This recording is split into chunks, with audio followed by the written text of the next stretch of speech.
Numerology ప్రకారము ఏ date of birth లో జన్మించినటువంటి వ్యక్తులకు రాజకీయ రంగం అనేది కలిసి వస్తుంది, ఏ డేట్ ఆఫ్ బర్త్ లో పుట్టినటువంటి వ్యక్తులు రాజకీయాలను శాసిస్తారు అనే అంశాన్ని కనుక మనం పరిశీలించినట్లయితే ముఖ్యంగా 8, 17, 26 ఈ తేదీలలో పుట్టినటువంటి వ్యక్తులు రాజకీయ రంగంలో ఒక ఉన్నతమైనటువంటి స్థానానికి వెళ్ళే అవకాశం అనేది చాలా ఎక్కువగా ఉంటుంది. మనము ఈ డేట్ ఆఫ్ బర్త్ లో పుట్టినటువంటి వ్యక్తులను కనుక ఒకసారి మీరు గమనించినట్లయితే వీరు ఒకవేళ విలేజ్ లో ఉన్నట్లయితే వీళ్ళు sarpanch, ward member, ZPTC, MPTC, ఒకవేళ రాష్ట్ర స్థాయిలో వీళ్ళు కనుక ఉన్నట్లయితే వీళ్ళు ఎమ్మెల్యేలు, ఎంపీలు, మంత్రి, ముఖ్యమంత్రి, ప్రధానమంత్రి స్థాయిలో కూడా వీళ్ళు ఉండే అవకాశం అనేది చాలా ఎక్కువగా ఉంటుంది. అంటే 8 అనేది రాజకీయ రంగానికి చాలా కలిసి వచ్చేటటువంటి నెంబర్గా మనం చెప్పవచ్చు.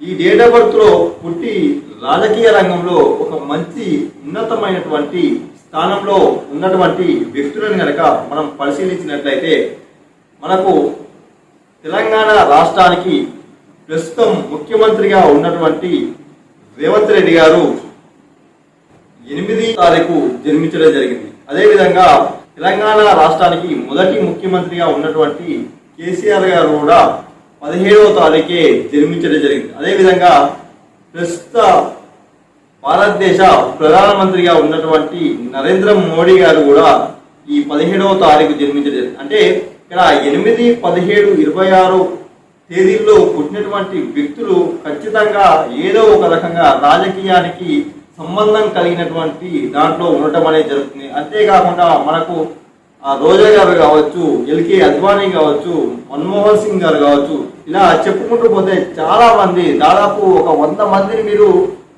గమనించినట్లయితే దాంట్లో మనకు 70 నుంచి 80% మంది 8, 17, 26 తేదీలో పుట్టినటువంటి వ్యక్తులు రాజకీయ రంగంలో ఎక్కువగా ఉండే అవకాశం అనేది ఉంటుంది. అంటే వీళ్ళకి రాజకీయ రంగం అనేది చాలా బాగా కలిసి వచ్చేటటువంటి అంశంగా చెప్పవచ్చు. అంతేకాకుండా నెక్స్ట్ 1, 10, 19, 28 ఈ తేదీలో పుట్టినటువంటి వ్యక్తులకు కూడా రాజకీయ రంగం అనేది చాలా బాగా కలిసి వస్తుంది. ఈ డేట్ ఆఫ్ బర్త్ లో పుట్టినటువంటి వ్యక్తులను మనము గమనించినట్లయితే మనకు 28 డేట్ ఆఫ్ బర్త్ లో ఎన్టీ రామారావు గారు జన్మించడం జరిగింది. వీరు పార్టీ పెట్టినటువంటి 9 నెలల్లోనే ఒక ముఖ్యమంత్రి స్థానానికి రావడం అనేది జరిగింది.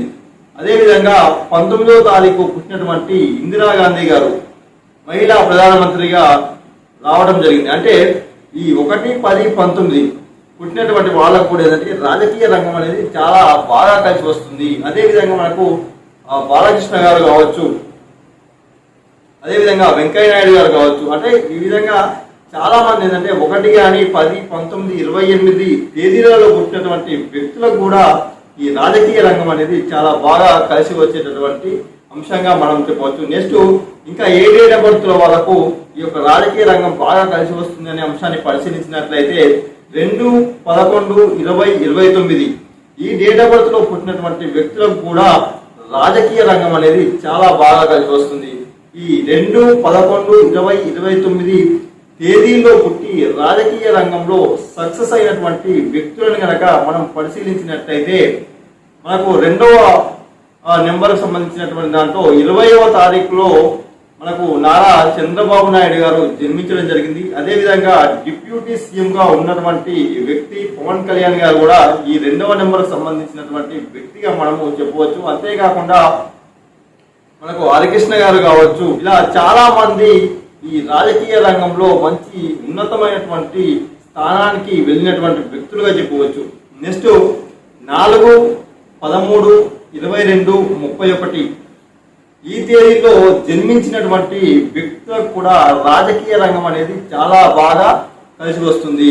అంటే వీరు ఒకవేళ రాజకీయ రంగంలో స్థిరంగా ఉన్నట్లయితే వీరికి ఆకస్మికంగా ఉన్నతమైనటువంటి పదవులు లభించే అవకాశం అనేది ఉంటుంది. ఎగ్జాంపుల్ కి మనం చూసుకున్నట్లయితే మర్రి చెన్నారెడ్డి గారు కావచ్చు, నీలం సంజీవారెడ్డి గారు కావచ్చు, నెక్స్ట్ మనకు స్పీకర్ గా ఉన్నటువంటి వ్యక్తి ఉన్నట్టుండి ఆకస్మికంగా ఆంధ్రప్రదేశ్ రాష్ట్రానికి ముఖ్యమంత్రిగా అయినటువంటి వ్యక్తి నల్లారి కిరణ్ కుమార్ రెడ్డి. అంటే వీళ్ళు స్పీకర్గా ఉండి డైరెక్ట్ ఒక ముఖ్యమంత్రి స్థానానికి అధిరోహించడం అనేది జరిగింది. అదేవిధంగా మనకు కొణిజేటి రోషయ్య గారు కూడా ఆర్థిక మంత్రిగా ఉన్నటువంటి వ్యక్తి డైరెక్ట్గా ఒక సీఎం పదవిని అధిరోహించడం జరిగింది. అంటే ఈ 4, 13, 22, 31 ఈ తేదీల్లో పుట్టినటువంటి వ్యక్తులు రాజకీయ రంగంలో ఉన్నట్లయితే వీరు ఆకస్మికంగా ఒక ఉన్నతమైనటువంటి పదవులు అనేవి పొందే అవకాశం అనేది ఉంటుంది. అట్లాగే మనకు గవర్నర్ గా చేసినటువంటి నరసింహన్ గారి యొక్క డేట్ ఆఫ్ బర్త్ తీసుకున్నా కూడా మీకు 4వ నెంబర్ సంబంధించినటువంటి వ్యక్తిగా చెప్పారు. అంటే ఈ 4, 13, 22, 31 వాళ్ళకు ఖచ్చితంగా ఏంటంటే రాజకీయ రంగము బాగా కలిసి వస్తుంది. అంతేకాకుండా వీళ్ళకు ఉన్నట్టుండి ఒక ఆకస్మికంగా ఒక మంచి ఉన్నతమైనటువంటి పదవులు కూడా పొందే అవకాశం అనేది ఉంటుంది. ఒకవేళ మీరు కూడా రాజకీయ రంగంలో సక్సెస్ అవ్వాలి అనుకున్నట్లయితే ఒక్కసారి న్యూమరాలజీ ఆధారంగా నేమ్ కరెక్షన్ తీసుకున్నట్లయితే మీరు కూడా ఒక ఉన్నతమైనటువంటి పొజిషన్కి రాజకీయ రంగంలో వెళ్ళే అవకాశం అనేది ఖచ్చితంగా ఉంటుంది. ఈ వీడియో కనుక మీకు నచ్చినట్లయితే లైక్ మరియు షేర్ చేయండి. ఇటువంటి ఆసక్తికరమైనటువంటి న్యూమరాలజీ వీడియోస్ కోసం సబ్స్క్రైబ్ చేయండి. IQ TV numero astro remedy channel. Thank you for watching.